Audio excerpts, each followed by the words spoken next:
Alright guys, hello, Mr. Toth, Happy New Year. We're starting integers, and so I'm going to email you in about a half hour letting you know this new video is up, and I'm going to remind you that your take-home test should be done. And enough of that. Integers, this is our next chapter, and I'm hoping to finish this in 3 weeks, because I really want to get to algebra, or basic algebra. Integers. What on earth are integers? Well, let's take a look at this number line, and let's look at it from 0 to the right. And these, here's your 0, here are your whole numbers. These would be considered whole numbers. Alright? So, and these are considered positive. And whether they have a little positive sign here or not, that would mean that they're positive. Okay? Or they're greater than 0. If you have 2 kitty cats, well, that's more than no kitty cats. If you have 4 tacos, that's more than 0 tacos. So moving to the right is generally, is adding positive, and here are our whole numbers. So what on earth are integers? Well, it's 0. Here's our positive whole numbers. See, here's our first part of our definition. Positive whole numbers, comma, their opposites. What on earth is an opposite? Well, here are our negative whole numbers. Well, what's the opposite of 1? Negative 1. What's the opposite of 2? Negative 2. And so integers are your positive whole numbers, their opposites, and 0. These are your integers. And actually, this would be, I think it's kind of a nice definition. And here's what's really interesting about opposites. When you combine opposites, what do you get? If I combine 2 and negative 2, 3 and negative 3, 4 and negative 4, what do I get? I get 0, or you would get 0.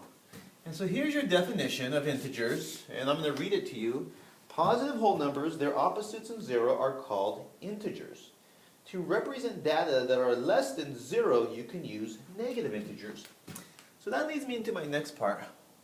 Negative integers represent less than 0. And so that leads us into this idea. I can also make a number line to represent integers, and it can look like this. This one is horizontal, this one's vertical, and here's my 0. And I can, here are my tick marks or interval marks. If I wanted to, I could make that 2, 4, 6, 8, and that would make this negative 2, negative 4, negative 6, and we'll squeeze down there a little negative 8. I could also write it this way, but both of them are a fair representation of integers. And so let's talk about some language. Let's work on this one first. This one, these are your notes, by the way. We're going to call, on this side, here's the C. That's not a very nice sea. Here's the sea. Here's the ocean, right? And down here are the fish. Hi, fishy. And this side, we'll make it ground level. Okay, and here's a little tree. That's my Christmas tree before I chopped it down for Christmas. Okay, and so let's talk about some language that would indicate, that would lead you to choose an integer to express that. So here's one. What if I said, I swam underwater? Underwater. Or, how about below sea level? These would indicate that you are dealing with a negative, you would express it with a negative integer. Let's say I just said Mr. Toth is 5 feet tall. Alright, that's a positive integer, and you guys already know that. Or Mr. Toth is flying a kite. I've been taking art lessons over vacation, by the way. And high in the sky, that would indicate, you would represent that with a positive integer because I'm above 0 or above ground level, and 1 being, let's say Mr. Toth has been working on his anger management, and so he digs holes when he gets mad, and he dug a hole that was 4 feet underground. You hear that? Underground? Underground. That would indicate that you would use a negative number to express that quantity. So below sea level, below ground, are terms that you would use a negative integer. Above sea level, above ground, you would use a positive integer or a whole number. All right, what about some other vocabulary? Well, let's go over to this one now, this horizontal one.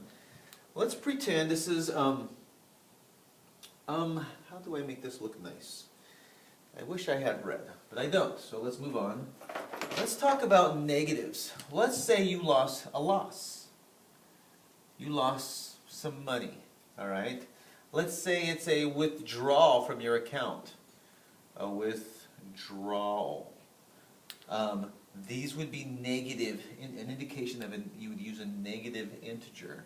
A loss, how about a loss in yards? Like you're playing a game, football game, you lose yards.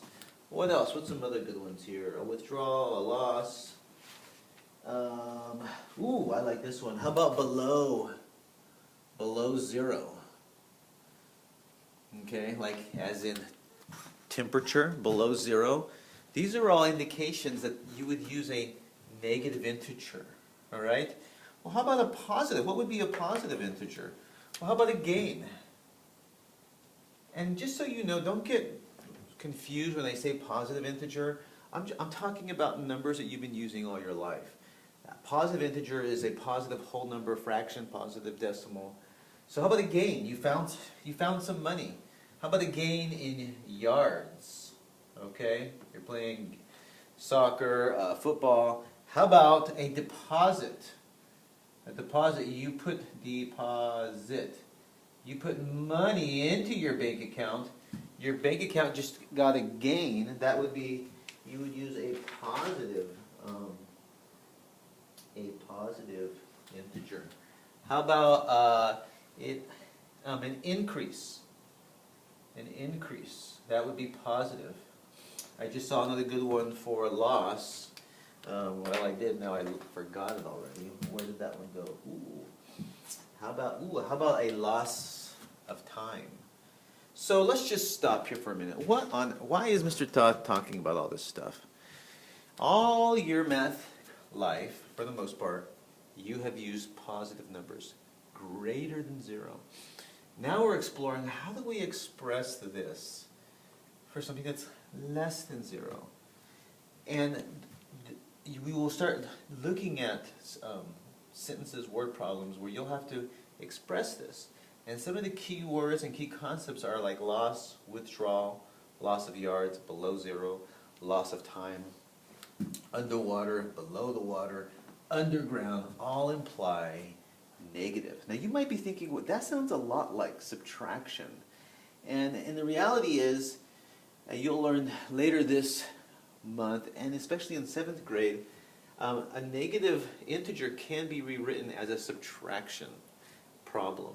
And we'll get into that later. But they are one and the same depending on how you write it. Okay?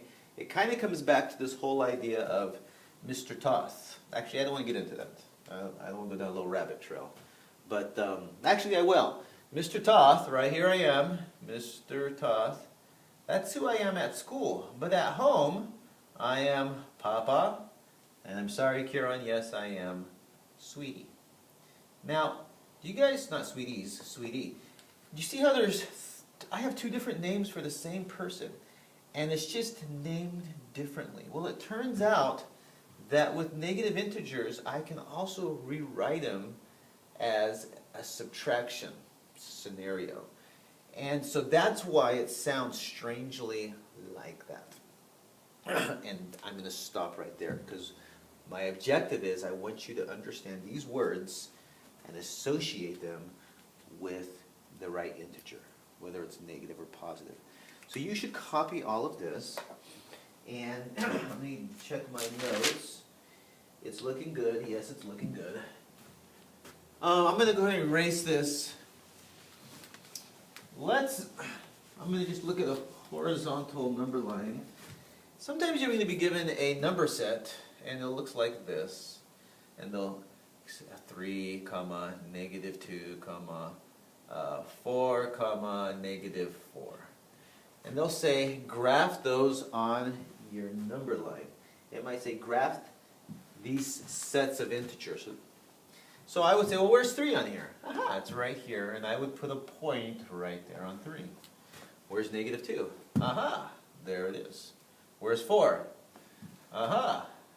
Where's negative 4? Aha. That was hard, wasn't it? But that's what it means. When you are asked to graph the set of integers, this is your set, like a set of cards, but this is a set of integers. Graph them. And let's just take a little flying leap here. What if I said graph 5.5? Oh, well there's 5. I could assume there is 6. I could put it there. Okay? That's really simple. That's just an extension of what you already know. Sometimes you will be given a set. So here's your set of numbers, or here's your set of integers. Integers. Maybe it's 6, negative 9, 3, 5, and negative 12. And they're all they do is that you're given a line. They're like, you need to graph those on your number line. Well, sometimes your number line is so little that you might need to make the decision, or so short, that maybe you want to travel in count by 2s, right, to make it fit. Or maybe you want to count by 3s. You make that decision. I mean, I'm going to count by 3s. So let's see, 3, 6, 9, 12, neatly, Mr. Toth. Negative 3, negative 6, negative 9, negative 12. And then I can graph it, right? 6, 6. Negative 9, negative 9. 3, 3. 5, ooh, that's tricky, right there. Negative 12, negative 12. So sometimes you have to put in your tick marks, or your interval marks. And you have to decide what are you going to count by? Sometimes you need, because sometimes it's so short, you can't do 1, 2, 3, 4. You can't do each individual one. All right, so let's try a few here. You try these at home, and I have to make sure I save time to give you your assignment, or maybe I'll just put that in the email. All right, what if so I want you to write this down in your notes. I want you to express it with a positive or negative integer. So here I'm going to say it out loud. A loss of 10 yards. What's that? Okay. Yeah, you're right. It's a loss, so it would be negative 10. Let's try number 2. How about 4 inches of rain above normal? How would you express that? Well, it's 4, right? But then it's above normal, so it'd be positive 4. So I would use a 4. Some people like to do positive 4. That gets kind of redundant, so it's preferred to stick with that. Number 3, how about a deposit into your account of $48? Well, I know it's $48. How would you... Well, that's positive 48, right? Good. Let's try another one. How about a gain of $2 a share? Well, the key is gain, so we gain $2, so it would just be 2. Let's try number 5. 10 degrees below 0. That's what it felt like today. Well, we know it's 10. Below 0, negative. How about a gain of 15 yards? Well, we know we're working with 15. It's a gain. Oh, that's positive 15. Number 7, how about a loss of 2 hours? That's what I feel like sometimes when my kids are sent off to do work, there's just a complete loss. A loss of 2, well, we know the unit is 2, but it's a negative 2.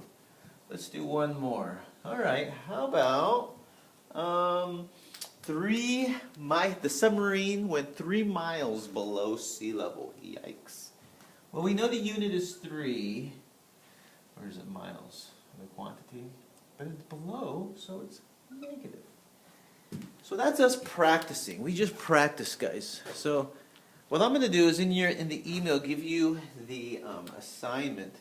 But really what you've learned to do is how to put an integer on a number line, how to draw a number line with integers, what the definition is, and how to write an integer for the verbal version of the integer.